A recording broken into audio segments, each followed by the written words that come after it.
bonjour bandeko na biso, bonjour Kinshasa, bonjour Congo mobima, bonjour monde entier. Les émissions na bino lenge to la mukana pongi pour la Congo, pour la RDC. Lelo toye lisusu pour la lilona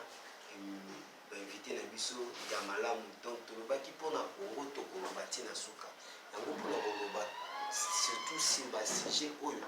les sur actualité tout ça ça y est koba okende kolukela bino bato bayebi bato baza important bato baza maloba pona koloba pona kotalisa bino oyo esengeli na nani yango lelo to ya minde kona biso Maurice. Bonjour Maurice.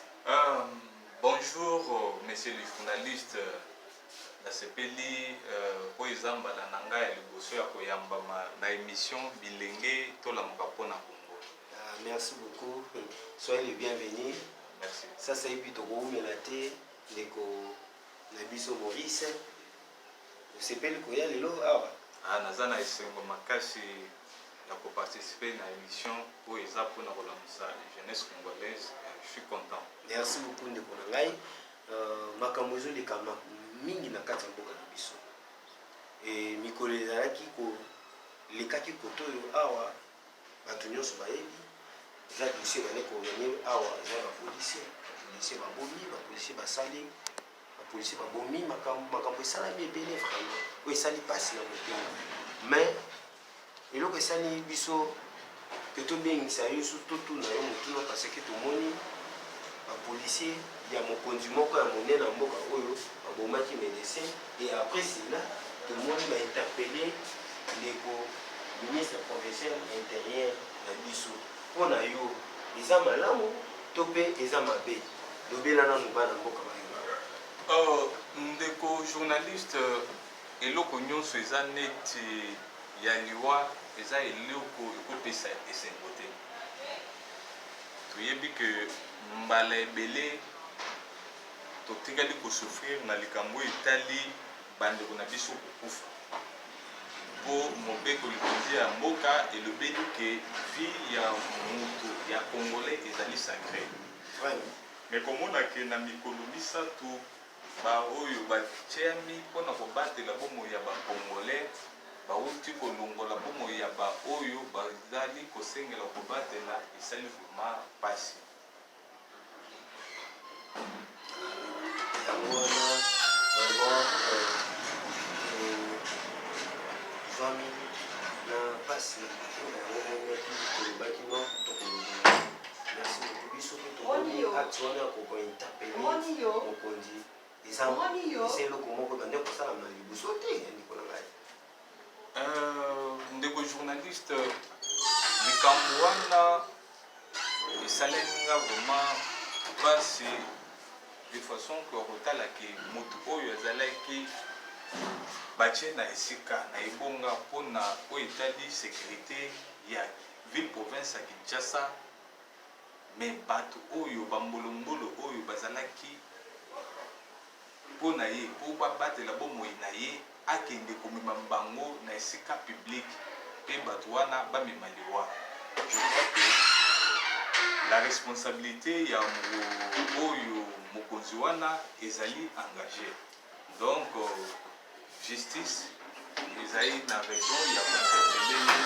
po makambo bongo ekokosalema te na mikolo ekoya. Ndeko Maurice na émission na biso tolobaka nde bosolo tokotaka na mozindo biso tobombaka te tokende mpe tozongipali comment bapolisier wana bakoki koarrive ti koboma ndeko médecin seke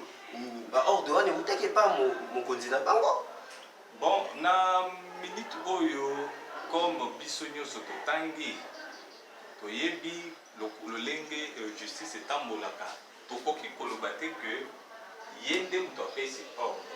po na ntango oyo ndeko na biso médecin azwi likama ya liwa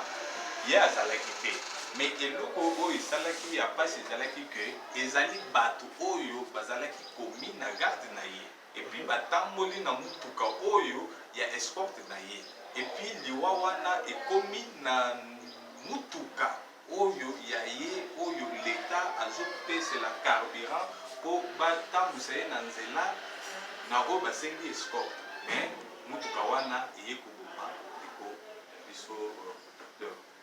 Merci beaucoup ndeko Maurice pona liyano na yo. Mais ça ça yebi tokosuka bongo te makambo eleki. Mboka na biso makambo ezebele et makambo mosusu to ezoningisa mikolo yo. Côté kuna ya parlement babi parlement za koningana. Yango biso tokoki kovanda kimia te tozolobela pe tokolobela kaka ndeko Maurice mbwa swimbwa nyawa ligali ya mwana na ye mama boti mwana ye moka linga bonga ye tosuka wapi ndeko likambo kokoma ndeko Maurice balobi parlement moto epeli na parlement biso moko topesaki mwana na biso moko tolingi tolia parce que mwana pa ko aboyi bataki mwana atambola na droite mwana ko motambola na gauche siko balingi bango babi non ko mwana tamboli na gauche te mwana azonga mwana pa aboyi tokosuka wapi yo lobi nini mpona makambo ezoleka kuna ndeko mopanzi sango eloko na koloba ya liboso sans pourtant kokota na bacalcul politicien na koloba ke eloko ya liboso ezalaki ya motuya eza ya ke tomoni pour la première fois une dame na perchoir l'Assemblée nationale deuxième personnalité de la République et ce n'est pas quelqu'un de moindre puisque ce totali bagage intellectuel tout ça ça donne la valeur au Congo et puis à la femme congolaise donc vouloir les combattre je ne crois pas que eloko wana selonga euti epai ya sénateur oyo azokamba lingomba na bango oyo ebengami FCC non mais eza bato moko boye bazwa déception ya kozanga na gouvernement et puis baza bisika moko te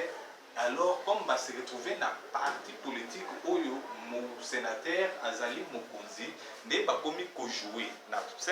moi dans ma portion na bango mpona koexercer